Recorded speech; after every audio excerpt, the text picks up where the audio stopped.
Does Nagi actually have an ego? In the world of Blue Lock, ego is not merely confidence, it is not arrogance, it is not pride, it is something far more psychologically profound. It is identity under pressure, it is desire sharpened into purpose, it is the internal force that answers, what do I want badly enough to suffer for? For many characters, that answer comes easily. For Yoichi Isagi, it is clear. For Rini Toshi, it is overwhelming. For Shuei Baro, it is absolute.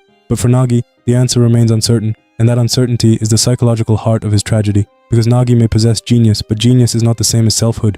What is ego psychologically? Blue Lock's concept of ego versus psychological ego. To understand Nagi's struggle, we must first clarify what ego means.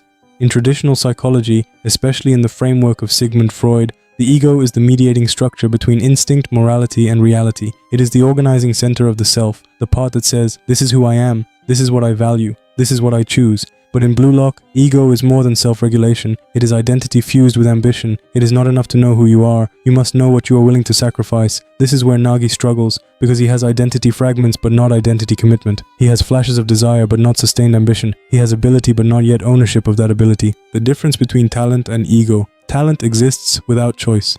One of Nagi's greatest psychological burdens is that his talent appeared before his purpose. This is deeply destabilizing. For most athletes, purpose drives effort. Effort develops skill, skill creates identity, but Nagi's path is reversed. He has skill before effort, recognition before ambition, success before meaning. This disrupts identity formation. Why? Because effort creates psychological ownership. When people struggle for something, they attach meaning to it. They can say, I built this. But Nagi cannot say that. His talent feels less like an achievement and more like an accident, something he possesses but did not earn. This weakens ego development, because what is not earned often feels emotionally detached. The ownership problem. A crucial psychological question for Nagi is, does this talent belong to me? Not physically. Psychologically. Can he claim it? Can he integrate it into his identity? Can he say, this is my weapon, this is my path, this is what I choose? Or does his talent still feel like something others discovered and defined for him? This uncertainty is central to his instability. Without ownership, genius becomes alienating. Nagi's fear of mediocrity. Why mediocrity terrifies him. At first glance, Nagi appears indifferent to status. He does not boast. He does not seek praise. He does not obsess over rankings. But beneath this calm lies a profound fear, the fear of becoming ordinary. This fear emerges only after awakening. Before awakening, mediocrity did not matter. He had no emotional investment. But once he experiences true competition, once he tastes the thrill of greatness, ordinary life becomes intolerable.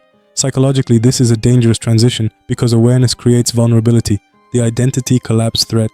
Nagi's internal fear may sound like this: if I am not extraordinary, what am I? This is a classic identity foreclosure crisis. Identity foreclosure occurs when someone builds their self-concept around a single defining trait. For Nagi, that trait is genius. If genius fails, what remains? Without a stable inner self, the loss of exceptionalism can feel like annihilation. This explains why effort is so frightening. Trying harder means confronting the possibility that talent has limits, and limits threaten identity. Why Nagi resists ambition. Ambition requires vulnerability. Ambition sounds powerful, but psychologically, ambition is risky. To desire something deeply means risking pain, failure, humiliation, loss, disappointment. Nagi has spent much of his life avoiding emotional exposure. Ambition would destroy that protective distance. To say, I want to be the best, would make him vulnerable, because then losing would matter. This may explain why his ambition develops so slowly, not because he lacks potential, but because desire itself feels dangerous. Emotional safety and detachment. Nagi's indifference protects him. As long as he remains detached, he can always retreat. He can always say, I never cared that much. This preserves emotional safety, but emotional safety prevents transformation. True ego requires emotional risk. It requires declaring, this matters to me. And Nagi is only beginning to tolerate that sentence. The problem of borrowed desire. Whose dream is Nagi chasing? This is one of the most important psychological questions in his story. Is Nagi pursuing his own dream? Reo Mikage's dream? Yoichi Isagi's challenge? Jinpachi Ego's ideology? Or simply the stimulation of competition? At different moments the answer changes, and that instability suggests he has not yet fully formed a personal ego. He is still experimenting with identity, trying on motivations, borrowing desires, testing emotional reactions. This is normal psychological development, but dangerous in elite competition, because unstable motivation cannot sustain elite performance forever. Can awakening become permanent? The difference between flash and foundation. Nagi can awaken, we have seen it, moments of brilliance, moments of hunger, moments of emotional intensity. But temporary awakening is not enough. Psychologically, lasting transformation requires integration. A single emotional breakthrough must become habit, discipline, self-concept. Without integration, awakening fades. And Nagi risks exactly this. His brilliance can produce flashes of ego, but can he build a stable identity around them? That remains uncertain. Building an internal engine.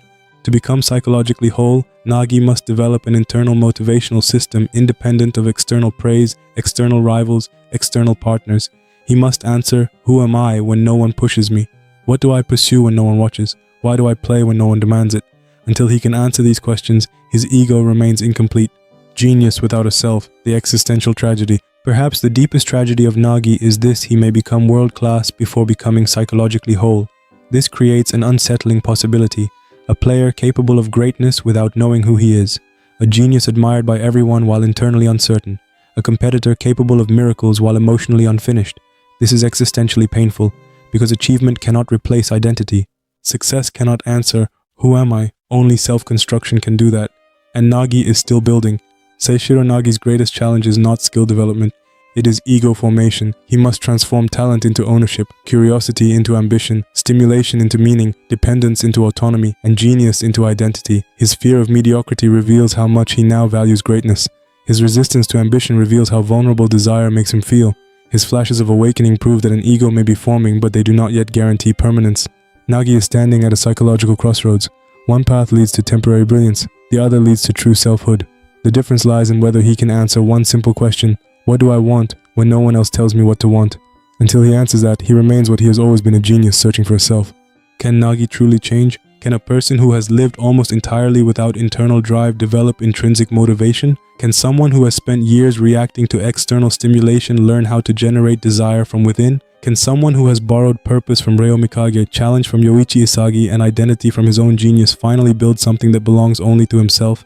This is not merely a character question, it is a human question. Because Nagi represents something many people experience but rarely articulate, the emptiness of potential without purpose, and his evolution may reveal what it takes to escape that condition. Can intrinsic motivation be learned? The psychological difference between wanting and enjoying. One of the most misunderstood aspects of motivation is that enjoyment and desire are not the same thing. A person can enjoy something deeply without feeling driven to pursue it.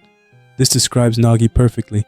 There are moments when he clearly enjoys football, moments of excitement, moments of exhilaration, moments where he seems genuinely alive. But enjoyment is temporary. Intrinsic motivation is durable. Intrinsic motivation means I pursue this because the pursuit itself matters to me. That is different from this feels exciting right now. Nagi has the second. He is still developing the first. Self-determination and internalization. Returning to self-determination theory developed by Edward D.C. and Richard Ryan, intrinsic motivation depends on three core psychological needs: autonomy, the feeling that one's actions are self-chosen. Nagi has lacked this. For much of his journey, others shaped his path. First Reo Mikage, then Yoichi Isagi, then the broader machinery of Blue Lock itself. For intrinsic motivation to emerge, Nagi must eventually say, I choose this. Not because someone inspired him, not because someone challenged him, not because someone expects it, but because he wants it. Competence, the feeling of mastery and effectiveness. Ironically, Nagi already has this, but competence alone has not motivated him. Why? Because effortless competence can feel emotionally empty. People derive deeper motivation not from being good, but from becoming better. Nagi must learn to value growth, not just performance. That is psychologically difficult for gifted individuals, but it is necessary.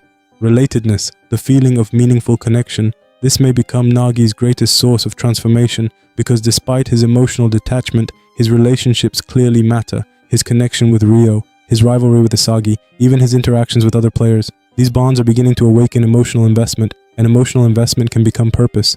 Ryo and Isagi as two halves of his development. Ryo represents safety.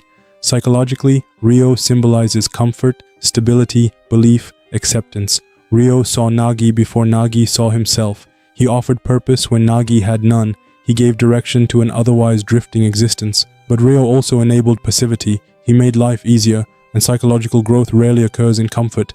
Isagi represents disruption. By contrast, Yoichi Isagi represents challenge, uncertainty, threat, awakening. Isagi destabilizes Nagi's complacency. He forces comparison. He triggers insecurity. He activates ambition. If Ryo gave Nagi movement, Isagi gives him friction, and friction creates heat. Nagi needs both. This is the psychological brilliance of his character arc. Nagi needs both forms of influence. Without Reo, he might never begin. Without Isagi, he might never evolve. Reo gives emotional grounding. Isagi gives psychological pressure. Together they form the developmental forces pushing Nagi towards selfhood.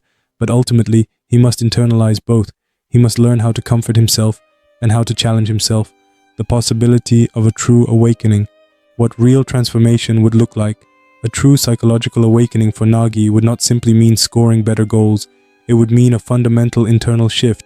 It would look like self-initiated training, independent goal setting, emotional accountability, acceptance of effort, tolerance of failure, desire that persists beyond excitement. Most importantly, it would mean choosing football even when it feels difficult. That is the test of intrinsic motivation, not excitement, commitment. From passive genius to active creator. At present, Nagi still often reacts to the world. He responds, he adapts, he improvises. But true maturity would make him proactive. He would stop asking, what challenge can wake me up?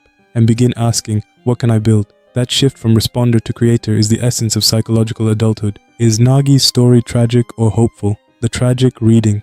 There is a deeply tragic interpretation of Nagi, a boy so talented that the world can never truly challenge him, a mind so unstimulated that life feels emotionally flat, a person who may achieve greatness without ever discovering authentic desire.